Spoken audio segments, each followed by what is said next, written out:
Pelakor itu tidak tahu kalau suamiku miskin dan mandul. Akulah yang kaya. Channel ini berisikan video konten kisah menarik. Dukung terus channel ini dengan like, komen, dan subscribe. Oh, yang sudah subscribe semoga dimudahkan rezeki. Langsung saja ke cerita. Hari itu langit mendung, seperti pertanda bahwa sesuatu akan berubah dalam hidupku. Aku duduk di beranda rumah besar bergaya Eropa klasik, menikmati kopi pagi sambil memandangi halaman depan yang terhampar luas. Penuh bunga mawar yang selalu ditata oleh tukang kebun profesional yang kupekerjakan. Dari luar, hidupku tampak seperti mimpi yang jadi nyata. Tapi seperti semua mimpi indah, realitasnya tak seindah tampaknya. Namaku Arlina. 3 tahun lalu aku menikah dengan Dio, pria tampan yang dulu kupikir adalah anugerah dari Tuhan. Dengan tinggi semampai, kulit coklat matang, dan senyum menawan yang bisa meluluhkan wanita manapun, Dio terlihat seperti paket lengkap. Di mata orang lain, ia adalah pengusaha sukses, pemilik perusahaan besar yang bergerak di bidang ekspor-impor. Padahal semua itu bohong. Dio bukan siapa-siapa. Ia bukan pengusaha. Ia bukan pemilik perusahaan. Bahkan saat pertama kali bertemu denganku, ia hanya pria pengangguran yang hidup dari menjual citra. Tapi karena aku terlalu sibuk jatuh cinta, aku tak pernah menyadarinya. Atau mungkin aku sengaja menutup mata. Kami bertemu di sebuah seminar bisnis 3 tahun lalu. Dio duduk di barisan belakang, tampak seperti peserta biasa. Tapi saat kami berbincang saat coffee break, ia bicara dengan begitu meyakinkan tentang proyeknya dan timnya di luar negeri. Aku, yang saat itu baru naik daun sebagai CEO di perusahaan logistik milikku, tertarik. Ia berbeda dari pria-pria lain yang takut pada perempuan sukses. Dio justru terlihat percaya diri. Satu hal yang membuatku lengah. Tak butuh waktu lama hingga kami pacaran, lalu menikah. Semua orang mengira aku yang beruntung mendapatkan Dio. Padahal, dari awal aku yang membiayai semua pernikahan kami. Gaun pengantin, catering hotel bintang 5, bulan madu ke Swiss, semua dari rekeningku. Tapi aku tak mempermasalahkannya. Aku pikir cinta bisa mengatasi semuanya. Setelah menikah, Dio bergabung ke perusahaanku. Tapi nyatanya, dia tak pernah serius bekerja. Datang siang, pulang cepat, dan lebih sering mengatur tampilan Instagramnya daripada membaca laporan keuangan. Anehnya, rekan-rekan bisnis percaya bahwa dialah pemilik utama perusahaan. Karena aku mengizinkan namanya tercantum dalam struktur direksi, walau hanya simbolis. Sebab aku tak ingin suamiku merasa rendah diri. Aku pikir itu cara menjaga harga dirinya. Tapi ternyata, aku sedang menciptakan topeng yang membuatnya merasa lebih hebat dari kenyataan. Rumah megah ini, dengan kolam renang, ruang baca berpanel kayu ek, dan garasi berisi mobil-mobil mewah, semuanya atas namaku. Tapi Dio selalu bicara seolah-olah itu semua miliknya. Bahkan kepada keluargaku sendiri, ia suka membual tentang investasi saham dan koneksi bisnis luar negerinya, yang sebenarnya hanya fata morgana. Aku biarkan. Karena aku kira, kebahagiaan pernikahan tak butuh pengakuan siapa yang lebih sukses. Aku pikir, asalkan kami saling mencintai dan setia, semuanya akan baik-baik saja. Tapi sekarang, setelah 3 tahun pernikahan yang hambar, aku mulai sadar. Aku tak lagi mengenal pria yang tidur di sampingku tiap malam. Ia berubah menjadi seseorang yang jauh dari kesederhanaan dan kasih. Sayang yang dulu ia tunjukkan. Kini dia pulang larut malam, ponselnya selalu dikunci. Wajahnya lebih sering muram, lalu marah jika kutanya kabarnya. Ada jarak yang tak bisa dijelaskan, dan aku mulai merasakan ada sesuatu yang disembunyikannya. Saat aku membuka laci meja riasnya secara tak sengaja suatu malam, aku menemukan satu hal kecil yang menghantamku lebih dari pukulan apapun. Selembar. Kwitansi pembelian kalung berlian, bukan untukku. Saat itulah aku sadar, mungkin aku sedang hidup dalam kebohongan yang lebih dalam dari yang kukira. Tapi pelakor itu, siapapun dia tak tahu. Satu hal penting, pria yang dia rebut itu bukan siapa-siapa tanpa aku. Bahkan dia tak tahu bahwa pria itu mandul dan miskin. Dan dunia akan tahu, cepat atau lambat. Setelah kutemukan kwitansi berlian atas nama wanita lain, malam-malamku menjadi muram. Aku mulai mengingat setiap perubahan kecil dalam sikap Dio, bagaimana ia kini enggan disentuh, betapa cepatnya ia marah ketika kutanya soal jadwal, bahkan betapa ia jarang menyebut kata sayang seperti dulu. Aku menatap cermin di kamarku, perempuan dengan rambut hitam panjang, wajah yang masih terawat meski usia hampir kepala 4, dan mata yang kini tak lagi menyala seperti dulu. Aku bukan perempuan yang mudah kalah, tapi rasa dicurangi oleh orang yang kucintai, itu luka yang tak bisa kubalut dengan logika. Kami pernah mencoba program kehamilan 2 tahun lalu. Aku ingat jelas saat kami mendatangi klinik fertilitas mewah di Jakarta Selatan. Aku yang begitu antusias, berharap bisa memeluk bayi mungil dari darah daging kami. Tapi setelah serangkaian tes dan observasi, Dokter memintaku datang sendirian. Bu Arlina, kami sudah melakukan pemeriksaan lengkap, kata sang dokter dengan ekspresi hati-hati. Hasil menunjukkan bahwa suami ibu mengalami azoospermia total. Artinya, tidak ada produksi sperma sama sekali. Tidak ada kemungkinan kehamilan secara alami. Saat itu, aku hanya bisa menunduk. Bibirku kelu. Dan aku hanya mengangguk tanpa tahu harus merespons bagaimana. Aku tidak menangis. Tidak marah. Aku hanya kosong. Dia tidak tahu aku menyimpan salinan hasil pemeriksaan itu. Ia pulang dari klinik dengan wajah tenang, mengatakan semua baik-baik saja dan mungkin hanya perlu vitamin. Aku pura-pura percaya. Aku tak ingin menghancurkan harga dirinya dengan menyodorkan fakta di depan wajahnya. Aku pikir, jika kami tidak punya anak, tak apa. Aku bisa hidup hanya dengan suami, selama cinta masih ada. Tapi ternyata, kesetiaanku hanya dihargai seperti lap kaki. Aku mulai menyelidiki. Kukumpulkan jejak digital, Dio. Bukti-bukti kecil yang dia pikir bisa disembunyikan. Dan yang kutemukan membuat perutku mual. Di akun email rahasianya, ada korespondensi dengan wanita bernama Tiara. Mereka berbicara tentang rencana masa depan, meninggalkan masa lalu, dan kita akan punya bayi cantik nanti. Bahkan ada bukti transfer ke rekening pribadi Tiara, uang belanja, sewa apartemen, hingga tiket liburan ke Bali. Semua berasal dari rekening perusahaan yang ia akses diam-diam dengan tanda tangan palsu digital.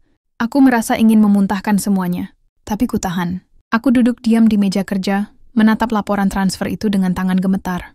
Ingin sekali aku datang ke hadapan Dio dan meludahi wajahnya. Tapi tidak.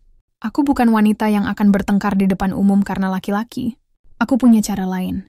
Malam itu, saat Dio pulang dengan senyum palsu dan aroma parfum asing di kerah bajunya, aku menyambutnya seperti biasa.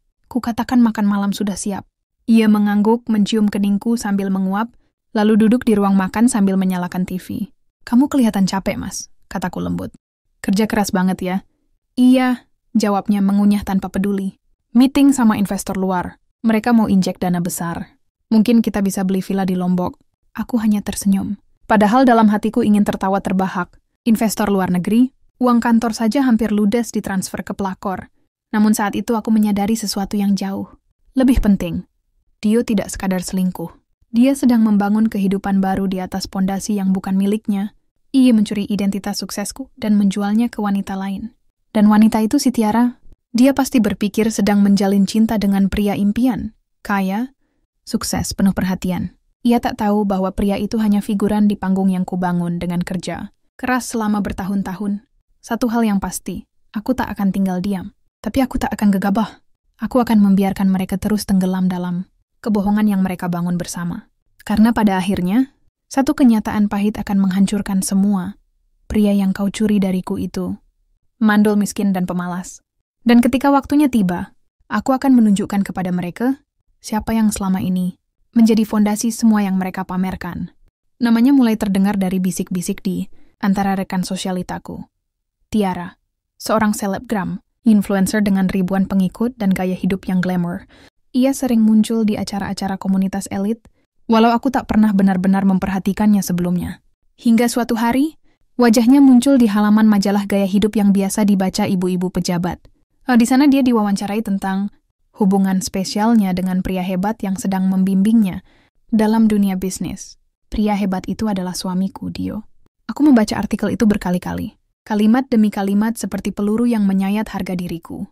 Dia menyebut Dio sebagai pengusaha muda sukses yang mengajarinya tentang investasi dan tanggung jawab. Tiara bahkan menyebutkan bahwa mereka sedang berproses menuju masa depan yang serius. Wajahku panas, tapi bukan karena cemburu. Karena marah, mungkin. Tapi lebih dari itu aku merasa geli. Geli karena melihat betapa bodohnya wanita itu dan betapa pintarnya suamiku memainkan peran. Ia berhasil menipu seorang wanita dengan ilusi yang sama yang dulu membuatku jatuh cinta. Bedanya, aku sekarang sudah melek dan Tiara masih buta. Seminggu kemudian, aku melihatnya secara langsung untuk pertama kalinya. Ia datang ke salah satu event lelang amal yang aku sponsori, mengenakan gaun ketat berwarna, champagne dan perhiasan. Mencolok yang sangat aku kenal. Ya, kalung berlian itu, yang kwitansinya pernah kutemukan di meja rias Dio.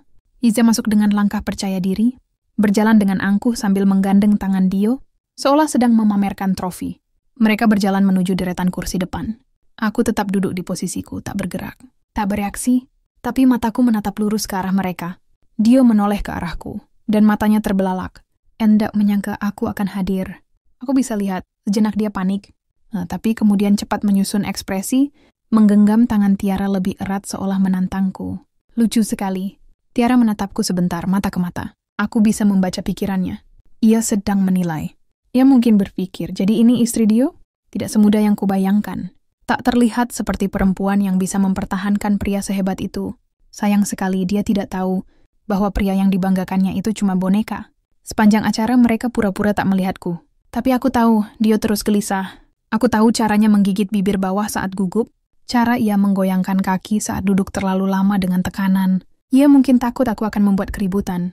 Tapi aku bukan perempuan kelas bawah yang akan melempar gelas dan mencakar rambut pelakor di depan umum. Aku punya cara sendiri, cara yang lebih mematikan. 1 minggu setelah acara itu, aku mengatur pertemuan dengan manajer keuangan perusahaan. Aku meminta laporan detail semua pengeluaran selama 6 bulan terakhir. Dan benar saja, ada pola pengeluaran yang konsisten. Menuju satu rekening Tiara. Belanja di butik mewah, pembelian tiket pesawat first class ke Bali dan Singapura, booking hotel bintang 5, bahkan tagihan apartemen mewah yang ku tahu. Pasti bukan tempat tinggal Dio selama ini. Aku menyimpan semua bukti itu dalam satu folder. Rapi. Siap digunakan kapan saja. Tapi aku masih menunggu. Belum saatnya kebenaran ini diumbar. Karena semakin lama kebohongan dipelihara, semakin keras dentuman saat semuanya runtuh. Sementara itu aku terus mengamati. Tiara semakin berani. Di media sosialnya, ia mulai mengunggah foto-foto samar bersama Dio. Tangan pria dengan jam mahal. Makan malam di restoran yang sering kami kunjungi. Bahkan sepotong caption yang membuat darahku berdesir. Semakin dekat ke surga, bersama pria yang bukan hanya mencintaiku, tapi juga membangunku. Membangunmu. Astaga, perempuan ini benar-benar buta. Tak sadar dia sedang membangun rumah di atas pondasi orang lain. Kini Dio mulai jarang pulang. Ia berdalih dengan alasan kerja, investasi, pertemuan, padahal aku tahu ia tidur di apartemen Tiara. Anehnya, dia masih sempat mengakses rekening kantor dan mencairkan uang tanpa izin. Ia pikir aku tidak tahu, aku yang membuat sistemnya. Tapi aku diam, karena permainan ini belum berakhir. Mereka belum tahu bahwa semua langkah mereka sudah ada di genggamanku. Dan saat aku mengakhiri permainan ini, aku akan berdiri sebagai satu-satunya pemenang. Biarlah pelakor itu menikmati laki-laki hasil curian. Tapi nanti, ketika dia tahu siapa sesungguhnya, pria itu, saat semua ilusi runtuh, aku akan ada di sana. Tersenyum, menyaksikan topeng mereka hancur berkeping-keping. Di zaman sekarang, reputasi bukan dibangun dari kerja keras atau integritas. Cukup punya kamera yang bagus, filter yang tepat, dan caption yang terdengar bijak. Maka lahirlah ilusi bernama kehidupan sempurna.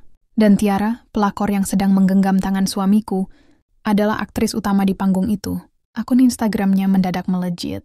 Followersnya melonjak setelah beberapa akun gosip membahas kedekatannya dengan pengusaha muda misterius yang konon akan melamarnya dalam waktu dekat. Dalam banyak unggahan, dia menyamarkan wajah Dio, kadang hanya tangan, punggung, atau siluet. Tapi aku tahu, itu suamiku. Di salah satu video, mereka sedang berlibur ke Nusa Dua. Tiara berjalan di pinggir pantai sambil tertawa kecil. Suara Dio samar terdengar di latar. Pelan-pelan, sayang, ombaknya besar. Saat membaca captionnya, darahku mendidih. Dengan dia, aku merasa aman. Dia yang membebaskanku dari laki-laki manipulatif di masa lalu. Laki-laki manipulatif? Aku menahan tawa. Dia tak sadar bahwa pria yang kini ia agung-agungkan itu bukan siapa-siapa.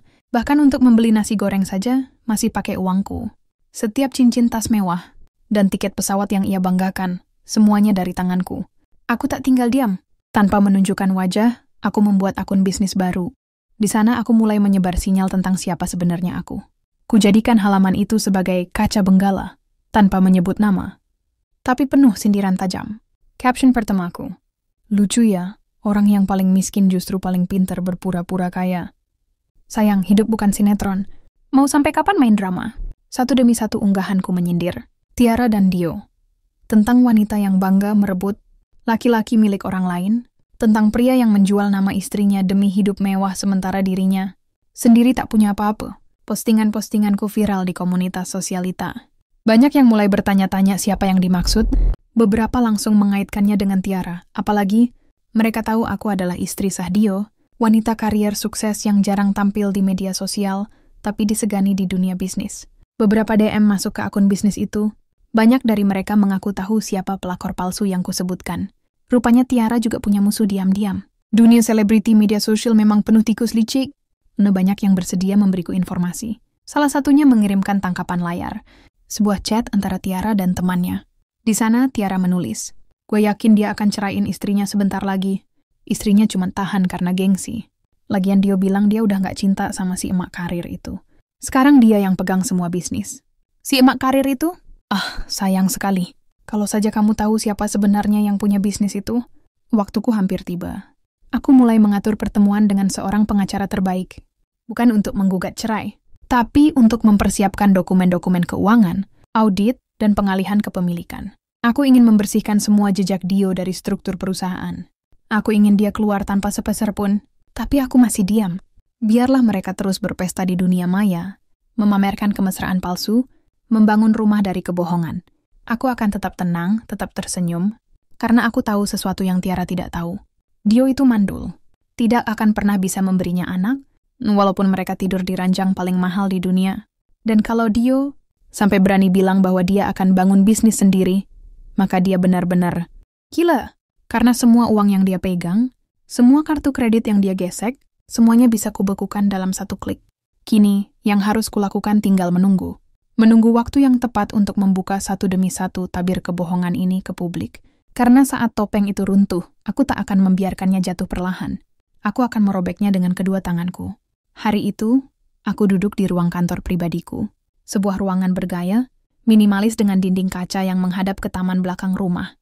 Tanganku menggenggam secangkir teh melati hangat, sementara di hadapanku berdiri Pak Indra, pengacara senior yang selama ini menangani segala urusan hukum perusahaanku. Semua dokumen sudah siap, Bu Arlina. Kami tinggal menunggu perintah untuk mencabut seluruh kuasa dan akses Bapak Dio dari perusahaan. Ucapnya mantap. Aku mengangguk pelan. Tatapanku tak lepas dari selembar dokumen bertanda tangan palsu. Dio, dokumen yang ia gunakan untuk mencairkan dana tanpa sepengetahuanku. Itu adalah pelanggaran hukum berat. Jika aku mau, Dio bisa masuk penjara. Tapi aku belum mau ke situ. Belum sekarang. Aku ingin membuatnya runtuh pelan-pelan, ucapku. Biarkan dia dan pelakornya berpikir mereka sedang menang. Pak Indra tersenyum kaku. Ia paham. Ini bukan soal dendam semata. Ini soal harga diri. Soal memperlihatkan siapa yang sebenarnya memegang kendali. Beberapa hari kemudian, aku menghubungi seorang temanku, produser acara talk show ternama yang tayang di prime time. Aku meminta satu slot spesial. Bukan untuk tampil, tapi untuk mengatur sebuah narasumber seorang wanita muda yang pernah menjadi korban penipuan pria beristri. Cerita yang mirip dengan milikku, tapi kali ini akan kutampilkan dengan twist. Kupastikan talk show itu ditonton oleh jutaan orang. Aku tahu Tiara penggemar berat acara itu. Dalam salah satu unggahannya, dia bahkan sempat memuji sang pembawa acara sebagai panutan wanita tangguh. Ironi sekali. Dan benar saja, malam tayang itu, Tiara membuat story menandai acara tersebut dengan caption, "Ini baru acara berkualitas." Nendang banget, laju wanita tangguh. Ia tidak sadar bahwa seluruh narasi dalam acara itu adalah cerita nyata tentang dirinya. Disamarkan tentu saja. Tapi setiap detail, setiap kalimat, setiap perhiasan yang disebut, semuanya berasal dari bukti-bukti yang sudah kukumpulkan. Host acara menyebut pria itu sebagai pengusaha palsu yang hidup dari dompet istrinya dan si wanita perebut sebagai penumpang gelap dalam perahu yang bukan miliknya. Tak butuh waktu lama sebelum netizen mulai berspekulasi. Akun-akun gosip menyambungkan titik-titik. Nama Dio mulai disebut, bersanding dengan potret Tiara yang sedang berlibur mewah. Tiba-tiba, komentar di akun Instagramnya berubah drastis. "Kamu pelakor yang katanya hidup dari uang istri sah, ya? Kok bisa sih bangga rebutan pria mandul? Dia tuh bukan kaya, itu semua punya istrinya." Tiara panik. Dalam waktu kurang dari 24 jam, ia mematikan kolom komentar, menghapus beberapa unggahan, bahkan sempat menonaktifkan akun. Tapi jejak digital tak bisa dibersihkan semudah itu. Dio yang selama ini berlagak tak bersalah, mulai gelisah. Ia pulang ke rumah. Wajahnya kusut, mata cekung. Aku menyambutnya dengan senyum tenang. "Kenapa, Mas?" tanyaku lembut. "Kok kelihatan stres? Ada yang terbongkar ya?" Ia menatapku tajam. "Kamu yang ngatur semua ini kan?" Talk show itu, isi ceritanya terlalu mirip. Aku tidak menyangkal. Aku juga tidak membenarkan. Hanya menyesap teh pelan-pelan, lalu berkata, "Aku tidak perlu menyentuhmu untuk membuatmu jatuh. Kamu yang menggali lubangmu sendiri. Kamu pikir kamu siapa, bisa atur semuanya sesuka hati?" Aku mendekat, meletakkan jari telunjukku ke dadanya. Aku adalah perempuan yang membiayai hidupmu selama bertahun-tahun, yang menutupi kenyataan bahwa kamu mandul, yang menyelamatkan nama baikmu berkali-kali. Tapi sekarang, kamu bukan siapa-siapa tanpa aku. Dio terdiam, rahangnya mengeras. Aku tahu dia tidak bisa membantah. Hari berikutnya surat resmi pemecatan Dio dari perusahaan dikirim. Akses ke semua rekening, akun email, kartu kredit, semuanya dicabut. Aku juga mengirimkan surat pemberitahuan resmi ke seluruh partner bisnis bahwa Dio tidak lagi berwenang bertindak atas nama perusahaan. Sekaligus pernyataan bahwa segala penyalahgunaan dana akan diproses secara hukum. Reputasinya hancur, namanya tercoreng. Dan Tiara, ia ditinggal sendiri menanggung malu. Tak ada lagi unggahan romantis, tak ada lagi undangan pesta. Dunia maya yang dulu menyambutnya dengan pujian, kini berubah menjadi penjara virtual penuh caci maki. Satu demi satu mereka tumbang. Dan aku tetap berdiri, tegap, anggun. Karena dari awal, kekuatan bukan ada pada pria yang kutikahi, tapi pada perempuan yang diam-diam membangun segalanya. Pagi itu langit mendung. Udara Jakarta seperti ikut meresapi atmosfer, yang kian dingin di antara aku dan Dio. Sudah seminggu sejak semua kenyataan terbuka ke publik, dan efeknya mulai terasa. Telepon kantor dibanjiri wartawan. Beberapa investor sempat ragu, tapi setelah tahu bahwa aku sudah memutuskan Dio dari semua lini bisnis, mereka justru memberikan dukungan lebih besar padaku. Sementara itu Dio seperti kehilangan arah. Tak ada lagi apartemen mewah yang bisa ia tinggali. Kontraknya sudah habis dan tak bisa diperpanjang karena rekening yang dipakai menjaminnya sudah dibekukan. Kartu kredit? Henggus. Mobil? Dikembalikan ke perusahaan karena masih atas namaku. Dan yang paling ironis, Tiara juga mulai menjauh. Aku tahu karena timku terus memantau. Dia sudah tak lagi menyebut Dio di media sosial. Bahkan kabarnya dia menghubungi beberapa pria kaya yang dulu pernah digodanya, mencoba membangun koneksi baru setelah sadar pria yang disangkanya. Pangeran ternyata hanya pengangguran, dengan jas mahal pinjaman. Sore harinya, seseorang menekan bel rumahku. Arte membukakan pintu, dan dari jendela kaca ruang tengah aku melihat Dio berdiri di depan pagar. Wajahnya lusuh, rambutnya berantakan, dan untuk pertama kalinya sejak lama. Dia tampak seperti laki-laki biasa, bukan suami sosialita, bukanlah pengusaha muda, tapi hanya lelaki yang sedang kehilangan segalanya. Aku ingin bicara, Arlina, suaranya lirih, nyaris seperti pengemis. Bukan sebagai suamimu, tapi sebagai seseorang yang pernah kamu selamatkan. Aku menatapnya dari balik pintu kaca tanpa niat menyuruhnya masuk. Kau menyelamatkan dirimu sendiri dengan menghancurkan orang yang menopangmu. Dio, sekarang giliranmu tanggung akibatnya. Dia menunduk, Tiara pergi. Dia bilang dia bukan tipe perempuan yang tahan hidup susah. Dia pikir aku punya semuanya. Dia bahkan tanya apa aku bisa bayarin botoksnya bulan depan. Aku menahan senyum sinis. Kau dapatkan apa yang kau kejar, Dio. Tapi kau lupa, semua itu bukan milikmu. Kau hanya menumpang. Dan sekarang tumpanganmu habis. Aku salah. Aku pikir kau tak akan peduli. Kau terlalu sibuk dengan pekerjaan. Aku merasa sendirian, Arlina. Aku mendekat menatap matanya lurus-lurus. Sendirian bukan alasan untuk menghancurkan orang yang kau nikahi. Aku sibuk bekerja, benar. Tapi bukan untuk diriku sendiri. Aku membangun semua ini untuk kita. Dan kau membaginya ke perempuan yang bahkan tak tahu berterima kasih. Ia terseduh. Aku mohon beri aku kesempatan kedua. Aku akan berubah. Aku akan cari kerja sendiri, tak akan ganggu bisnis kamu. Aku hanya ingin kembali ke rumah. Aku memejamkan mata sejenak. Bukan karena iba, tapi karena aku tahu, kalau aku membuka pintu itu, bukan hanya Dio yang akan kembali, tapi juga luka yang pernah kusembuhkan dengan susah payah. Aku bukan perempuan yang sama seperti dulu, Dio. Dulu aku butuh kamu. Sekarang, aku hanya butuh tenang. Dia masih berdiri di sana, tapi aku sudah tak ada di hatinya sejak lama. Dan sekarang, aku juga tak akan membiarkan dia kembali. Kupanggil satpam. Tolong antar bapak pulang. Biar dia tahu bagaimana rasanya menjadi tamu tak diundang. Sebelum dia dibawa keluar, aku menatapnya sekali lagi. Oh ya, satu hal lagi. Kamu tahu alasan aku tak pernah hamil selama ini? Dia mengangguk. Kau bilang belum siap. Aku tersenyum dingin. Bukan, aku sudah siap sejak tahun pertama. Tapi kamu yang mandul, Dio. Aku sudah tahu dari hasil tes diam-diam. Aku hanya diam karena aku cinta. Tapi sekarang, aku tak mau membiarkan cinta mengubur harga diriku. Wajahnya membeku, mata melebar, bahkan tubuhnya nyaris limbung. Tak ada kata-kata yang keluar dari mulutnya saat satpam membawanya pergi. Dan di saat itu lagi aku benar-benar merasakan kemenangan. 3 bulan telah berlalu sejak Dio diusir dari rumah dan kehidupanku. 3 bulan sejak aku benar-benar bebas dari beban seorang suami yang selama ini hanya menjadi parasit. Dan selama 3 bulan itu pula, aku menjalani hari-hari sebagai diriku yang seutuhnya. Seorang perempuan yang utuh tanpa harus bergantung pada siapapun. Tak lagi ada pertengkaran yang menunggu setiap kali pulang ke rumah. Tak lagi ada suara pintu dibanting tengah malam karena suami pulang dalam keadaan mabuk atau marah karena ATM-nya diblokir. Dan yang terpenting, tak lagi ada drama murahan yang disulap menjadi kisah romantis di Instagram oleh seorang pelakor yang terlalu percaya diri. Bisnis-bisnisku berkembang lebih cepat dari sebelumnya. Banyak investor yang justru menyampaikan salut atas sikap tegasku, membereskan urusan rumah, tangga tanpa membiarkan konflik merembet ke perusahaan. Bahkan beberapa komunitas perempuan mulai menjadikan kisahku sebagai inspirasi.